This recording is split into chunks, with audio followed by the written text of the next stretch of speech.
Hey troops, welcome back to the channel. Today is October 17th.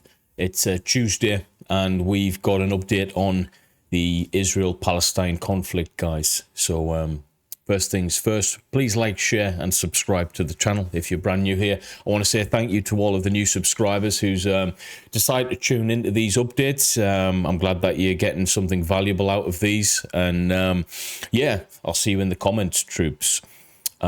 So let's kick off with a quick summary. Well, I say a quick summary. There's loads to talk about from yesterday.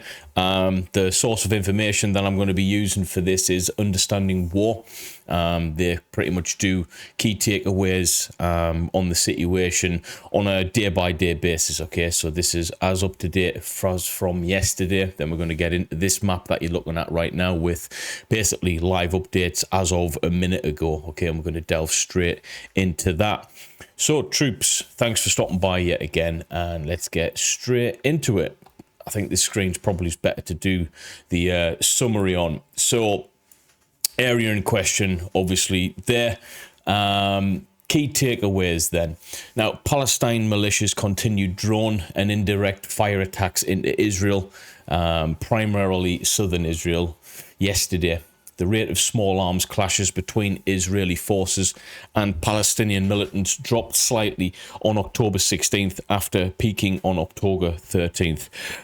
The second key takeaway for that is Iranian Foreign Affairs Minister Hossein Abdullahi warned on the 18th, on the 15th and 16th that a multi-front war against Israel is becoming more likely, and that Iranian-backed militias may actually take preemptive actions against Israel in the coming hours.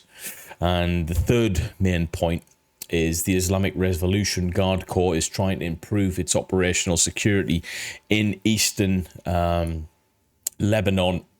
eastern Syria. Let's go up a little bit.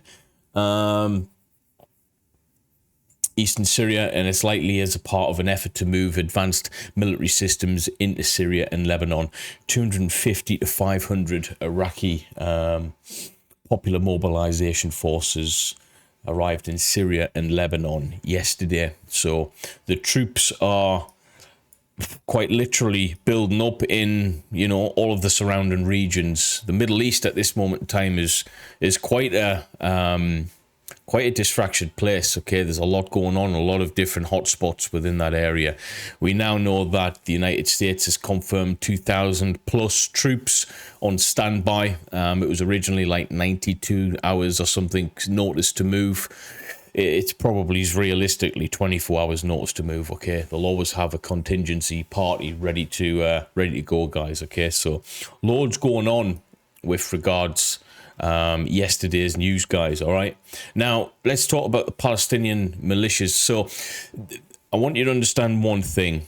It's the sources of information which I'm reading will have terminology pertaining to certain groups of people. That terminology isn't actually or isn't necessarily the way I would frame it personally. It might well be, but I'm just saying, be open-minded with that. Now, they're classing the Palestinians as militias, okay, instead of regarding the groups that are necessary to be classed as terrorists, i.e. Hamas, okay, and certain other small factions as well. So on here, they're classing it as Palestinian militias. Okay, I'm going with that because that's the source of information I'm going from. Do I actually think that all Palestinian bad guys are militias? Not necessarily. All right, Hamas, definitely a terrorist organization responsible of some horrendous things, but I don't really like how they're classing pretty much all Palestinians in that, but we're going with it. Now, Palestinian militias continued indirect fire attacks into Israel, primarily southern Israel. So let's have a look at that map again. So we're still talking, here, really. And that was yesterday. Hamas militant wing, the Al-Qassam brigades, claimed responsibility for 18 mortar and rocket attacks. So we've seen quite a lot of them yesterday. They've claimed responsibility for that. Palestinian Islamic Jihad's militant wing, Saraya al-Quds, claimed responsibility for another 6 mortar and rocket attacks. The militant wing of the Democratic Front for the Liberation of Palestine, the National Resistance Brigades, claimed 2 mortar attacks into Israel from Gaza. CTP, the Institute Study of War, recorded 10 unclaimed mortar and rocket strikes as well. So amidst all of this going on yesterday, we have a number of the mortar and rocket attacks being claimed by certain groups, but there's about 10 known mortar and rocket strikes that are still unaccounted for, okay, but we can only suggest that they're from certain groups as well. So that's that part. Now, the rate of small arms clashes between Israeli forces and Palestinian militants dropped slightly yesterday after peaking on the 13th. That's when we've seen the highest amount of those attacks. Now, the Institute of Study of War recorded 9 clashes and 4 marches in the West Bank compared to 32 clashes recorded on October 13th. Just a few days ago. Now, Israeli forces arrested 20 individuals affiliated with Hamas in the West Bank and seized various small arms and ammunition. The Institute of Study of War actually previously suggested that the arrest campaigns in the West Bank may be contributing to the declining in violence. Hamas remains committed to expanding the war to the West Bank, however. So let's just look at it from that position. There's a lot of people in the comments wondering, well, how can you do this unless you... Basically, I was saying you can't just retaliate with wiping out, entire villages with rocket and mortar attacks, claiming 99% casualty rates for one guy. It's just ridiculous. That, I think, is wrong.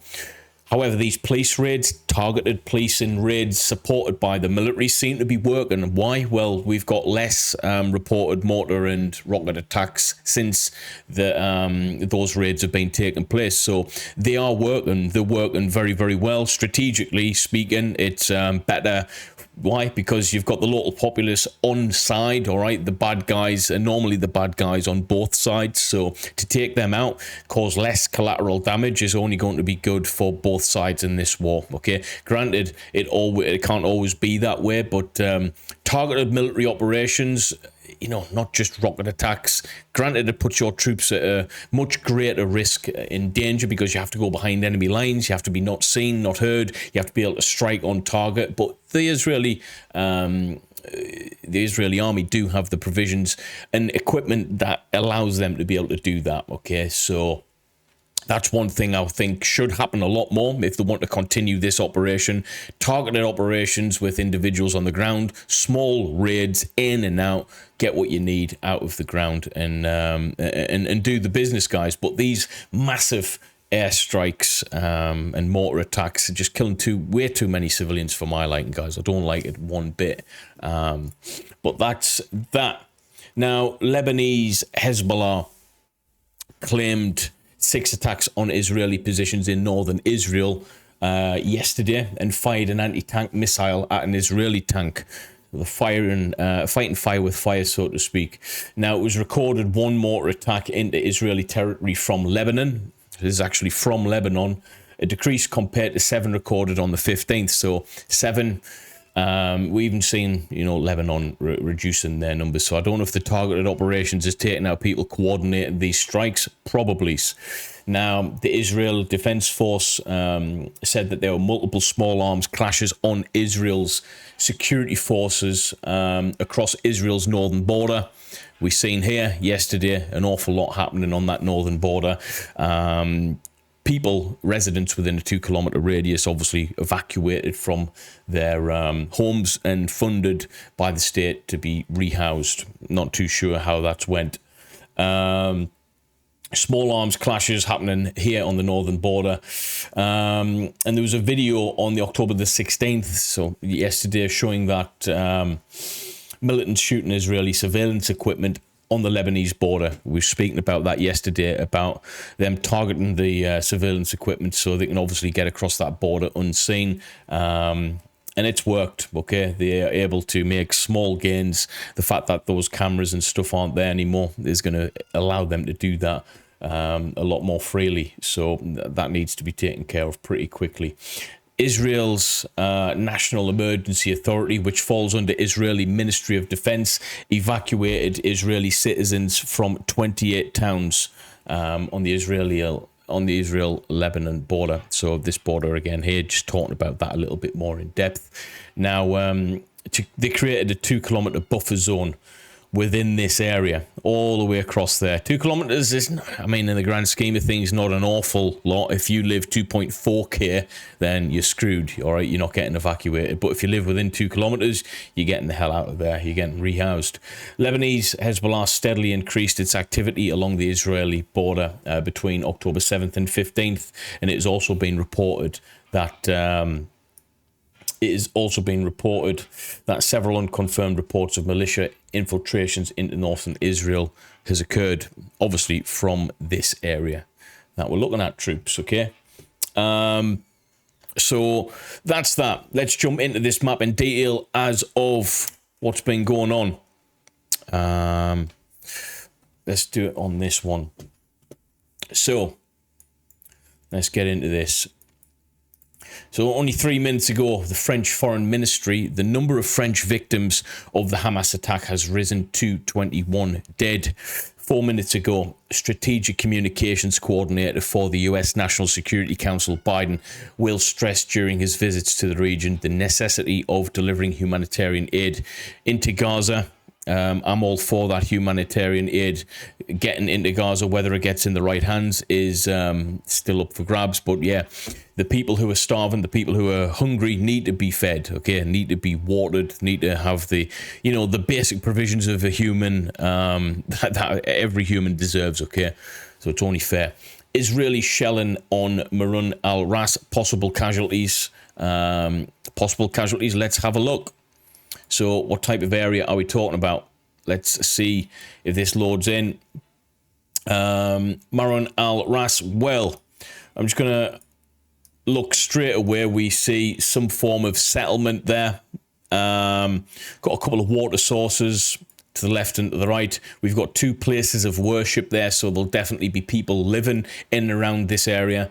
We've got a main road system going all the way through that via the places of worship, and spurring off that, we've got little adjacent roads that is obviously going to be leading into possibly residential buildings where people are going to be residing. So the fact that Israeli shelling on Marun al-Ras states that possible casualties has happened. We can pretty much guarantee that casualties is possibility, okay? Airstrike at Al-Barej, central Gaza. Now, if we look in depth here, we are talking, again, populated areas. Granted, this populated area seems to be on the outskirts of that heavily dense populated area. We've got Al-Borag Street, so street in the name, all right, means that there's people probably going to be living there, businesses going to be working there, but it is on the outskirts right there, next to some green land, okay, very, very close to the border. So yeah, we are looking at possible casualties as well there. It isn't stipulating that it is the case here though. So only 10 minutes ago, Israeli army says another anti-tank guided missile fired from Lebanon at the northern town of Zarit. Troops responded with artillery fire. So an anti-tank guided missile was fired from Lebanon, but the troops responded with artillery fire. So we've got engagements on this border again. Now, this artillery system is, not too sure what type of artillery system it is, but, when you're talking about anti-tank guided missiles, they're designed to take out tanks, okay, or potentially artillery as well, all right? It's not uncommon for that to happen. So this artillery piece is situated in what looks to be a wood block very close to that border. Depending on the type of artillery we're talking about, these things can do some damage and project quite far. So we're looking at this thing being able to take out what's needed when needed, okay? Especially with Israel's military, it's a good military. Israel media, a missile was fired at an Israeli tank in the town of Shatula in the Western Galilee near Lebanon. So we're seeing again possibly artillery being stationed there to take out whatever the missile was firing from. But a lot of action on this border since the evacuations took place. Only 13 minutes ago, bombing near Al Ansar Mosque in the town of Al Zawida. Again, populated areas. Most of these areas, if you do look, there's a lot of unpopulated areas. There's streets with no houses on them, according to this map anyway. It looks like we've got industrial areas with factories and big warehouses and stuff like that all over the place. But the areas that seem to be getting targeted do seem to be somewhat of a residential area. Okay, we've got different streets and stuff and loads of little micro buildings within there. Obviously, you've got terrorist cells run throughout the city, and you've got naughty boys within those terrorist cells residing in those buildings. So hopefully these strikes are very, very targeted to be able to take out who they need, as opposed to taking out innocent civilians and casualties. It's not what we want. Airstrike in Abu Iskandar, Sheikh Rewan, Gaza City. Again, you can see the difference in this area when we're talking about Gaza City. Places of worship, settlements, we've got mosques, we've got shops, we've got shopping centres, we've got police stations. We've got pretty much everything that you guys would be thinking in your local town, in your local city, wherever you live. And it's been decimated as we speak. So, wrong map again. Airstrike in Abu Iskandar, Sheikh Rwand, Gaza City. So that's a little bit of a piece of what that looks like, guys. And just the aftermath of that, pretty much. Okay. So 15 minutes ago, Palestinian government spokesman, all indicators show a plan to forcibly displace the residents of Gaza. Palestinian government spokesman, we do not want to see this conflict expand to other regions. We spoke about this yesterday, expanding into other regions. Yes, you've got the local areas or the local regions that they don't want it to expand into, but I'm thinking about the bigger picture with, US forces being potentially right on the doorstep. If US forces is on the doorstep, you can bet the bottom dollar that the United Kingdom will be there in support. In fact, they're sending 2 Royal Fleet auxiliary ships over there on standby. My suggestion would be that if they're sending an RFA ship over there, they've probably got a small contingent of Royal Marines on that ship, because that's pretty much how it was set up when I was set on those ships, okay? It's just from my knowledge. I might be wrong, though. You run the risk of this becoming a Middle Eastern problem, okay? A great Middle East problem versus the West, so to speak. And this is what we can't have. 2 Israel soldiers were injured by an anti-tank missile fired from Lebanon. So let's have a look at that. Right, so that's quite far away. That's where the report's coming in from, though. New Israeli raids on the Al Zaytun neighborhood in the Gaza Strip. We've been speaking about these raids. They're annotated as a bomb effectively, but these raids possibly are coordinated with police and the military. If you look at the areas, from that actual border, there's not a lot populating these streets. Until you start getting a little bit more in depth. So if they have got room to believe that there's enemy factions within these areas, then, I believe they're going to be targeting these areas with troops, boots on the ground. But again, that might not be the right information.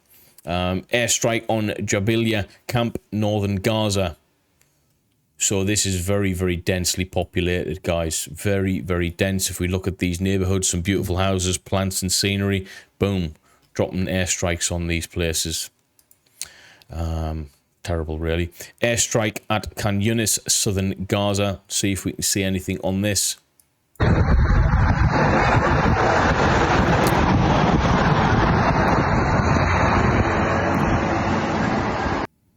So that place is getting heavily striked. Ministry of the Interior in Gaza, dead and wounded in an Israeli bombing that targeted the homes of citizens in the Berej camp in central Gaza Strip. So, Ministry of the Interior in Gaza, dead and wounded. So, unless I'm reading that wrong, you can't be... I mean, you can be dead and wounded at the same time, but if you're dead, there would be no point in stipulating that that person's wounded. So I'm not too sure on that information yet. I'm going to read up on it in a short while, but I'm just going to take the first part of that is, as it is, the Ministry of the Interior of Gaza is dead from an Israeli bombing that targeted the homes and citizens within this area, specifically here. Okay. Again, so very, very targeted. The intelligence on this is something that I'm interested in. The intelligence wasn't there, it seemed, for the initial strikes from Hamas. But all of this intelligence is coming in thick and fast to be able to take certain individuals out. Quick time, I mean, within the space of 1 week. So, again, the intelligence picture for me is a little bit off, okay? I don't know what to make of it yet, but we're pretty slow to react, pretty quick with the cleanup operation, it seems. It's a bit suspicious. I don't know. Hamas leader Ismail Haniyeh meets with the Russian president's special envoy to the Middle East in Bodnov in Doha. So talks is happening again with leaders, political leaders within all of these areas to see how they're going to tackle this situation. Again, it's worrying. The Middle East is a fantastic place, but have the West, have they prodded the lion too much? I don't know. It looks like the Middle East and the West could end up in a massive fracas, bigger than anyone expected at the beginning of this year.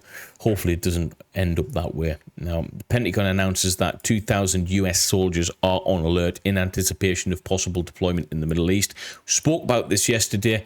Yeah, if there's enough information out there to suggest that that's the case, they're probably already on way. All right, the probably is already close. The probably's already got contingents, 200 miles from that coast. Maybe it's even closer.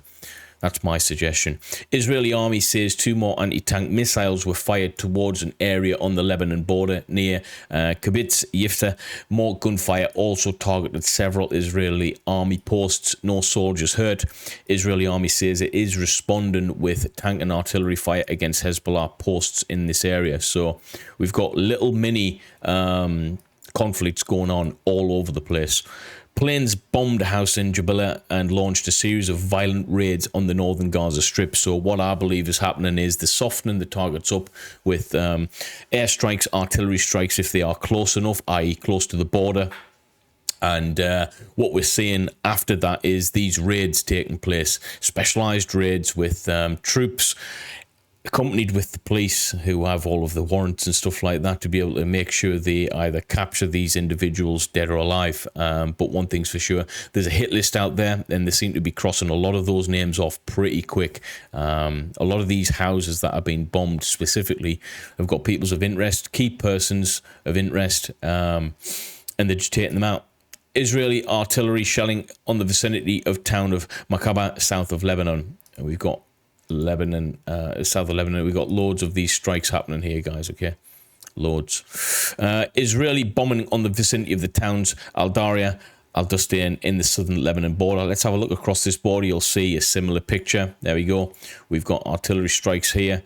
We've got artillery and rocket strikes there. This morning, a militant cell from Lebanon tried to place an IED along the Israeli border. Near Hanita, the Israeli army responded and killed 4 militants. So, loads going on the Lebanon-Israel border, guys. As you can see, the same story throughout this whole border. We've got strikes taking place. A lot of strikes taking place, okay, which is worrying. But that's that for today. We're going to get, as many of these out as we can, as per the information that comes out, guys. And hopefully you can appreciate this. We do now have a Telegram channel. You can join that. Link is in the description. If you want to support this channel even further, you can do that with super chats or, donations. But more importantly, you can become a patron if you want to as well. That really helps me out an awful lot. But if you do anything today, smash that like button, share this content out, and I'll see you guys in the comments for another one of these updates. Take it easy, troops.